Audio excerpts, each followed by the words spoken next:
perfect delusion. You know, with just one cynical little spark like that, Jonathan Swift sets a fire to our most cherished beliefs. And for the next few minutes, we're going to get close enough to feel the heat. See, we're not just here to revisit Swift's famous stories. We're actually going to open up his satirical toolbox to really dissect the powerful, precision-engineered literary weapons he used to wage war on human folly. So here's our game plan. We'll start with the emotional engine behind his work, what he called his savage indignation. Then, we're going to examine 3 of his sharpest tools: the persona, the clever manipulation of scale, and his absolutely brutal contrast between reason and animal instinct. And finally, we'll see how he aims this entire arsenal at one single solitary target: the folly of pride. Okay, so to really get Swift's satire, you have to understand the man himself. He was an Anglo-Irish churchman who was just deeply, fundamentally exasperated with people. He believed humanity wasn't necessarily rational, but that it was rationes capace, capable of reason. And our constant, spectacular failure to live up to that potential, well, it drove him into a state of profound outrage. This outrage actually has a name: save indignatio. Savage indignation. This is the absolute core of his work. This wasn't just him being a bitter cynic for sport. Oh no, it was a fierce, morally grounded fury at the corruption, the hypocrisy, and the sheer cruelty he saw everywhere. So you see, this indignation wasn't a byproduct of his satire, it was the fuel. So how exactly do you weaponize that kind of fury? Well, the first tool in the kit is the persona. It's a mask. Swift doesn't just stand on a soapbox and shout his own opinions. Instead, he creates a character to voice an argument that is so meticulously logical that it becomes monstrous. And the masterpiece of this technique is, of course, a modest proposal. Swift puts on the mask of a calm, rational, Enlightenment-era economist, a so-called projector. And what's so chilling here is the language he chooses. It's all the cold, utilitarian jargon of accounting and, well, animal husbandry. He's not talking about families, he's talking about breeders and stock. He's not discussing children, he's discussing a carcass that can be sold for profit. And this is the satirical trap in all its brilliance. Swift isn't actually proposing cannibalism. He's holding up a mirror to show the ruling class that, in effect, they already treat the Irish poor like a subhuman resource. That impassive, logical tone, it forces us to follow his calculations. And the horror we feel isn't because his math is wrong, it's because his core premise, that human lives can be boiled down to an economic equation, is something society had kind of already accepted. And this is the final, devastating twist of the knife. It's the claim of selflessness. When the projector insists he has only the public good at heart, the satire becomes absolutely ferocious. He is perfectly mimicking the self-serving rhetoric of powerful people who mask their own cruelty and indifference behind a facade of benevolent public service. All right, let's move on to Swift's next tool, the manipulation of physical scale.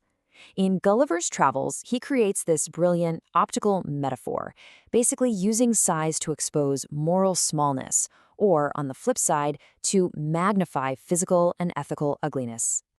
It's really a 2-part mechanism. First, in Lilliput, he uses a telescope, looking down on humanity from a great height. From this perspective, all our serious affairs become absurdly trivial.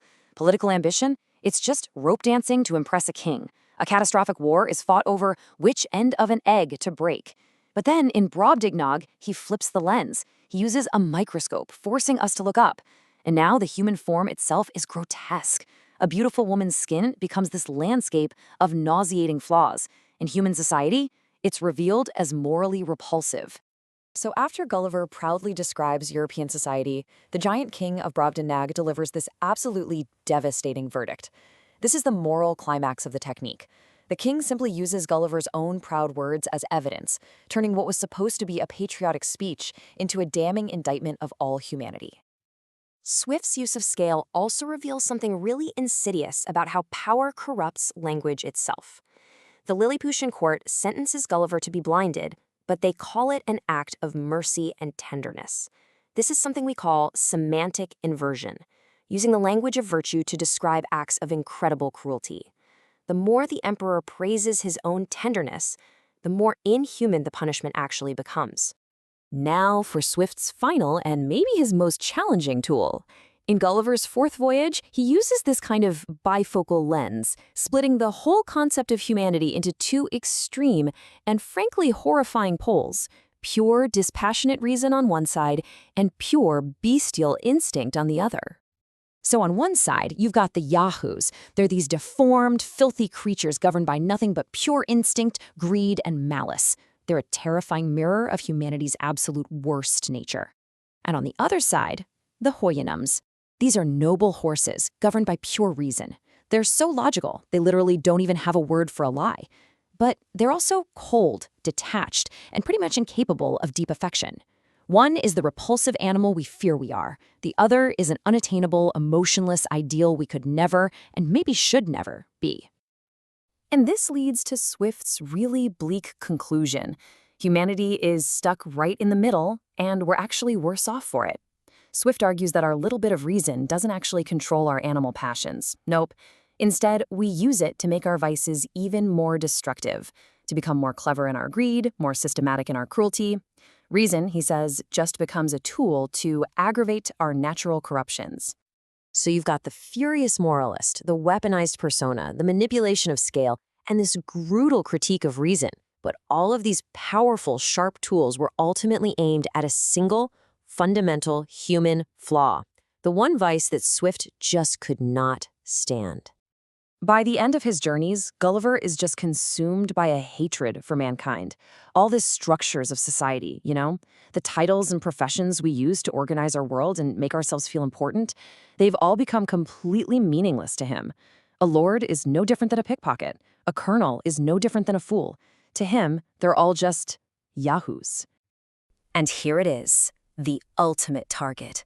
It isn't cruelty or greed or lust that finally breaks Gulliver. It's pride.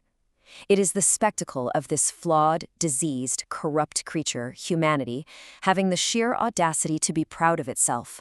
For Swift, this is the final, unforgivable absurdity. So Swift built this incredible satirical hall of mirrors, not just to entertain us, but to force a really harsh self-reflection. His tools were designed to strip away all our delusions about our own majesty, our own beauty, and our own reason, which leaves us with a pretty tough, lingering question. When we look into that 300-year-old mirror today, what exactly do we see staring back?